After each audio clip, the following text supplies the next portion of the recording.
What's going on, everybody? Welcome back to the Celtics Daily with me, Mike Zakarian. And yes, it does look like I'm in prison right now, being held against my will, but I am not. We are, just one day away, or maybe 2 days from being back in our normal, we'll call it a studio for where we're recording. We're back on Eastern Standard Time or daily time, whatever we're at. We're no longer on vacation. Good to be back.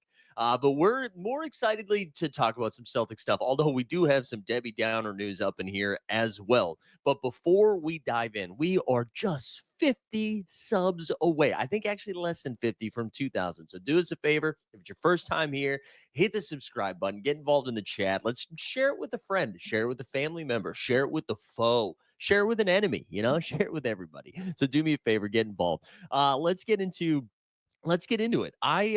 This Malik Monk stuff is starting to get weird. I don't know if you guys have been paying attention at all. Sacramento Kings, they're out there just like, listen, if you're feeling dumb, right? Maybe you're not feeling great about yourself right now. I just want you to go look at the Sacramento Kings transaction log over the last, 5, 10 years. And I think you're going to feel a lot better. They turned Tyrese Halliburton and De'Aaron Fox. They had both of those guys on their team. And now you look at their roster and they basically just have the Chicago Bulls. But the Kings right now are going out of their way to try to just get Malik Monk off of their team. There was even a report yesterday that came out from the Kings camp that the Kings are desperately, I'm using the word desperately, trying to get off of Malik Monk so that they can bring in, wait for it, dramatic pause, Russell Westbrook. Do me a favor, just look at your calendar right now. I'm looking at the bottom right of my desktop. Here we go. It is 2025, the year of our Lord, August 22nd, 2025. We're still out here trying to maneuver to get Russell Westbrook. Russell Westbrook, who, listen, if this was 2015, sign me the F up, okay? Because Russell Westbrook, MVP caliber type guy, right? Out there, does a little bit of everything. We can't be doing this right now. What are the Kings actually trying to do? Now, I know that their roster doesn't make a ton of sense, but let me just like give you some Malik Monk stats, okay? So, as a career, this isn't too exciting, but 12 points, 2 boards, 3 times a game. Last season in 65 games, he averaged 17 points, 6 assists, and just about 4 rebounds, shooting 43% from the field, 32% from three, which was a little bit down, and then 86% from the line. But if you remember, I want to say it was last year. It was last, no, 23-24 season. He finished second in sixth man of the year voting. And the only reason he didn't get this one, I believe, is because he missed some time down the stretch. Last season, he was just incredible. He averaged 15 points a game, but it was a much more efficient 15 points. He finished fifth in sixth man of the year voting in the year before that. And he's doing that in limited time. Like the 15 points per game he was doing in 26 minutes. Last season, he played 31 minutes a game. It was a little bit more aggressive because of the Kings situation. But Malik Monk is like a good basketball player, and it doesn't make sense with the Celtics' current roster right now, where you look at Anthony Simons and Peyton Pritchard. Malik Monk coming in would be pretty redundant, I think, at this point. But when you look at Malik Monk's contract here, right? So this upcoming season, the 24-25 season, that's not the season we're on. That's the season that just happened. The 25-26 season, he's set to make $18.7 million. The next year, $20 million. And then the final year of his contract, which I believe is a player option in that last year, yes, it is $21 million. So he's under contract for the next couple of years, which is kind of interesting because if you assume Anthony Simons is only going to come in and do this for one season before ultimately signing with another team, you get to control the asset for a little bit longer at a decent number. I think Malik Monk, I think that's a pretty fair price for Malik Monk. I don't think it's like a steal getting him at that number. I think this season at 18 million, that's pretty cheap. But once you get above that, I don't think it makes that much more sense. And again, I think there's a ton of redundancy there with Simons and Peyton Pritchard. But man, Malik Monk does feel like the way that they are trying to move off of him right now. This does feel like a steal, whoever is going to get him. Again, there were rumors that the Golden State Warriors were going to move Kaminga for basically Malik Monk and a pick. And for whatever reason, Golden State isn't agreeing to this. And it's starting to make me question everything I know, because I'm like, maybe I don't understand what the Malik Monk situation is. Like maybe I'm giving him too much credit. Maybe I don't know. I am curious to hear everyone else's thoughts. But when you start seeing an asset like that just being floated around again for Russell Westbrook, which again, I do think Sacramento's probably looking at their books. They're like, we're going to be what at best an 8 seed, a 7 seed, and we're paying this guy 18 million, where we could just go get Russell Westbrook, who again not as good as Malik Monk at this point in his career. we could go get Russell for a vet minimum. And Westbrook's out here, and I'm curious how people feel about him. I'm going to pull his stats up in a second from the last couple of seasons. But Westbrook, there's a report that he said if he doesn't get to Sacramento, he might be done playing basketball. And that just makes me question everything. And I know Russ is at a different point in his career right now, right? Where he's not, he knows he's not like the MVP level guy anymore. And he's just like, hey, I'll play on the West Coast or I won't play at all. But that's where we're at right now. We're like Sacramento or bust. I mean, who's saying that? So Russ last season, right? He played 75 games, which is actually more than I thought he did. He played 75 games. And what was his minutes looking like in those 75? So he was playing about 27 minutes per game. And for those who forgot, he was coming off the bench there for the Denver Nuggets. He averaged 13 points, 5 boards, and 6 dimes on 44% shooting, 32% from three, a weird 66% from the free throw line. But the real issue there with Russ at this point in his career is the turnovers. He's averaging over 3 turnovers a game at this point in a reserved role. And the defense is pretty shoddy. The defense is pretty shoddy. So I put it out to you guys. Like, Russ isn't coming to Boston either because he's just like I said, he wants to stay on the West Coast, West or bust. But like if you're seeing Malik Monk out there for cheap, right? And again, if I don't think they would do it for a Simons deal or anything like that, but I'm a fan of Malik Monk's game. I think he can play on a winning team. I don't want him starting. I think if you are a good NBA team with a chance at winning some stuff, I think him coming off the bench being like, he can facilitate the offense a little bit. He's a real good spark plug. Kind of reminds me of like a Lou Williams at Lou Will at his height, right? When he was playing with the Clippers and even a little bit with Atlanta. But I don't know. I'm a Malik Monk fan. I think that's pretty interesting. So that's a spot that I'm going to continue to pay attention. I know we talked about it in previous videos, but this restricted free agency is really slowing things down, I think, for the rest of the league because there are a couple more pieces that need to get moved here. Russell Westbrook being one of them, Ben Simmons being another. Al Horford still has yet to find a home. Neither is DeAnthony Melton. So you think about all of those scenarios, and that comes down to like, where is Kuminga going to go? Is he going to stay with Golden State and just pout for the next season? Or is he going to, or is Golden State actually going to make a transaction? That's the other craziest thing, right? We think about all of the wild stuff that's happened this offseason, all of the rumors. Golden State has yet to make a freaking move. Isn't that nuts? But we're we're waiting on Kuminga, waiting on Quentin Grimes, Josh Giddey, who we talked about this last episode, and Cam Thomas. That's like slowing things down.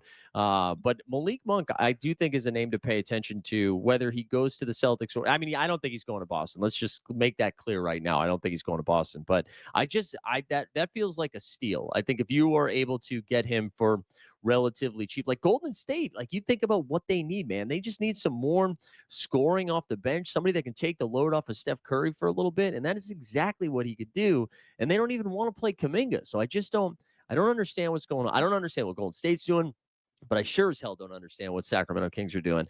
All right, to a little bit more of a somber story, man. I'm gonna pull up I want to make sure I do this correctly here, but there was a bizarre story that came out about Jaylen Brown and his father last night. I shouldn't say about Jaylen Brown, but about Jaylen Brown's dad. So let me pull this up here. Jaylen Brown's father, Marcellus Brown, was arrested for attempted murder after allegedly stabbing a youth football coach during a dispute over a parking spot. I mean, good Lord. That is like, you see those. I don't know how you guys get your NBA news, but I'm an idiot and get a lot of it from Twitter, right? Just seeing the different Twitter accounts, mostly beat reporters, but occasionally the NBA Central. And I'm sure all of us, this has happened before, where you see an NBA Centel tweet, which is usually a joke tweet. And I just thought this was like a poorly written Centel joke that was like, well, I'm like, what is the joke even here? I kept waiting for it. I couldn't believe that was a real story. I mean, like, listen, obviously we're not condoning violence, but over a freaking parking spot, I'm like, what is happening here? Like, how big was that parking spot? They're pretty scary stuff. I mean, I don't, again, Jaylen Brown obviously hasn't weighed in on it. I don't think we'll get any sort of update from him. I imagine the media is not going to talk too much to him about it. I don't think it impacts stuff on the court too much. But I did, seeing that information, I felt like we had to at least bring it up here just to be like, holy crap. Like, hopefully, JB and his immediate fam is like okay and handling this all right. And, it's hard to be like, well, how is this going to affect things on the court? Like, I'm not really interested in that too much. But just a really wild story. Luckily it sounds, I mean, it was attempted murder, but like hopefully nobody was too injured in this. I don't know, but that's just wild stuff. Puts everything into perspective a little bit, and then hopefully that's the end of it, and we don't have to continue to get updates on this because unfortunately I feel like very rarely in this situation, if we get a second update, it's a good one, right? Like normally in these scenarios, the next update's also bad. So hopefully we don't get another one. But just wild stuff there from JB's dad, and again, I don't really have a full grasp or understanding on their relationship or like how close or not close they are or whatever. But just something to monitor. Well, actually, hopefully it's not something to monitor, but it felt silly not to bring it up. But as I'm bringing it up right now, also feels silly. So that'll do it. That'll we'll just say that and then move on. Let's get to JT because Tatum, an aggressive transition here. Tatum talked to the media for the first time here about his Achilles injury, and I am starting to. I feel like I need to take a cold shower or something, right? Like I'm getting too excited about this Tatum recovery because it does seem like it's going at a much I don't want to say faster pace than I expected, but it seems like he's checking off all of the right boxes. So let me give you a couple of quotes from his interview with I think was it J locked up on JB, something like that. He goes, rehab is tedious, man. Rehab is tedious. 6 days a week. Starting to get a little bit better now. He's out. He said, "I'm out of the boot now." Tatum said, "Better days ahead, but just trying to take it one day at a time." Went on to say the first 6 weeks of this was probably the toughest 6 weeks of any point of his life. And that he's happy to be on the other end of it. Where's oh, there it is. But he said, now I got to do everything in my power to get back to who I was. And I think, I mean, like before we talk about the timeline of when he comes back, that is something that like I feel like I haven't done. I'm not a good job, but I haven't talked about enough. Is that this type of injury, historically speaking, pre Kevin Durant, this type of injury really changed what this person could do as a player moving on, right? Like it really limited some of the athleticism. You were missing a lot of the juice, of like attacking the rim and stuff like that. It just kind of again limited the athleticism. So you have to like turn into a different player. And I think if this was, 2005 and this injury happened, when Tatum came back, I think we would see just maybe him bulk up a little, even a little bit more than he already had. I think we would have seen him down on the post a little bit more, just kind of being a big guy back to the basket game, maybe some drop steps up in there, like a bruiser almost. But in 2025, and the way that modern medicine and just recovery and just knowledge that these team doctors and specialists have, it seems like we might get a different type of JT, not a different type of JT back, but like, is this now like the Tommy John surgery of basketball, right? Where pitchers come back from Tommy John surgery better than ever. But JT, like you think about Kevin Durant, excuse me, like when KD came back, I think there was a lot of hesitation. They're like, man, we're never going to see that scorer again. And I do think KD's game changed a little bit on the defensive end. Like he's not bad defensively, but KD at his peak when he was with Golden State, I mean, he was a rim protecting five. Like he could play stretch five. And now Kevin Durant, not so much. However, I don't even necessarily think that has been injury related. Like Katie's just getting a little bit older now, entering year 37 or 38, whatever it is. But so Tatum being as young as he is, and then being able to get into the surgery as quickly as he did after the torn Achilles, and then going right into rehab. I mean, it seems like we're way ahead of schedule here, and that is getting me a little bit excited because if you recall, Brad Stevens here has yet to say that that Tatum is out for the season, which again, that makes me a little nervous because I think with this current roster construction, if we're being honest with ourselves, I just don't know. I don't know if we should expect to see this team competing for like real playoff scenarios. And if they're not competing for real playoff scenarios, I don't know if we need to have him back this season. Just like let him get as healthy as possible. But on the other hand, if for whatever reason they're hanging tough here and it's like mid-season and they're making a little playoff push, and again Stevens hasn't ruled them out yet, the part of me is starting to think like, hey, maybe, just maybe Tatum comes back this year. And again, I'm trying not to get too excited about it, but I do think it's in the cards. I don't think it's the fact that it hasn't been ruled out has gotten me a little bit excited about it. But I think, like, more importantly, the way that he's progressing should make us feel good, at least for the 26-27 season. So if it is a wash this year, and again, most players, when they deal with this injury, miss a full year. So I don't expect him to be back. But again, the tea leaves, baby, the tea leaves. Read them, read them.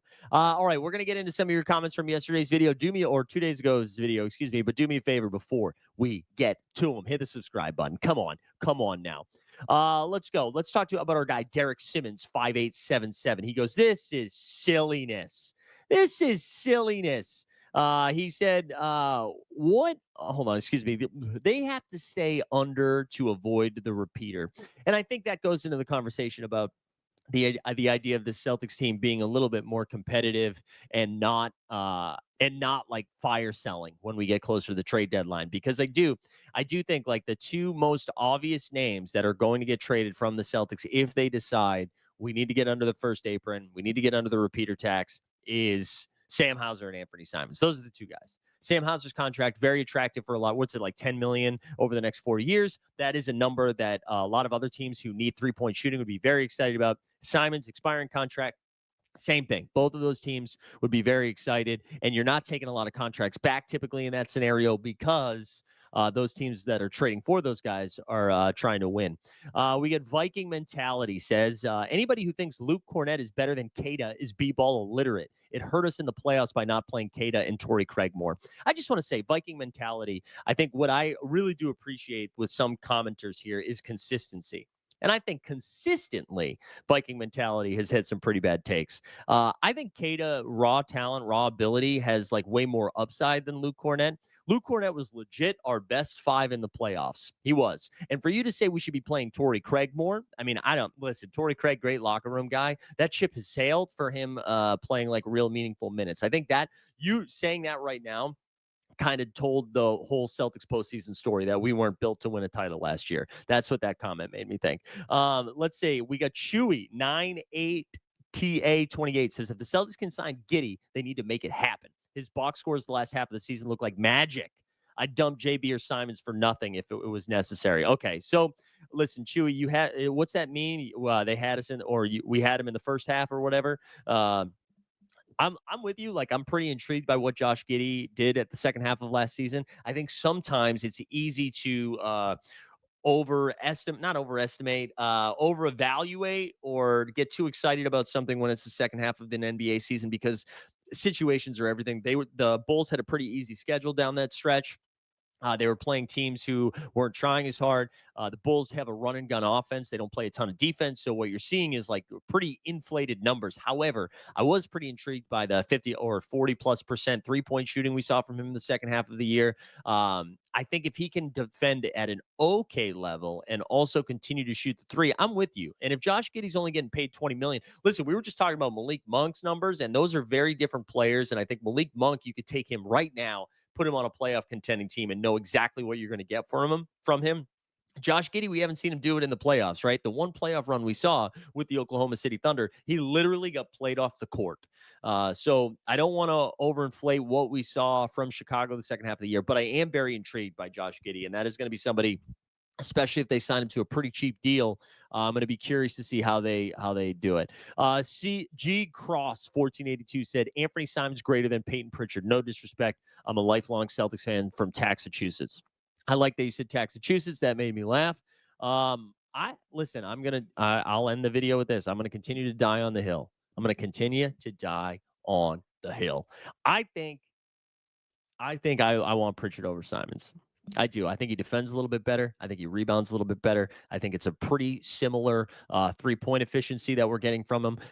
We've yet to see Simons do what he's doing on a team that's trying to win games. That's all I'm going to say. So let's see what this Celtics team looks like. And that's, again, I'm not trying to welcome Anthony Simons by pooping on him. I'm pro Anthony Simons. I'm just saying, I'm team PP. I want PP to get the start. And I know that saying PP is going to piss somebody off in the chat. I don't care. That's what they call him. Fast PP. That's what they call him. Appreciate everybody hanging out today. Do me a favor. Hit the subscribe on the way out. We'll be back tomorrow and the next day and the next day and the next day. We out.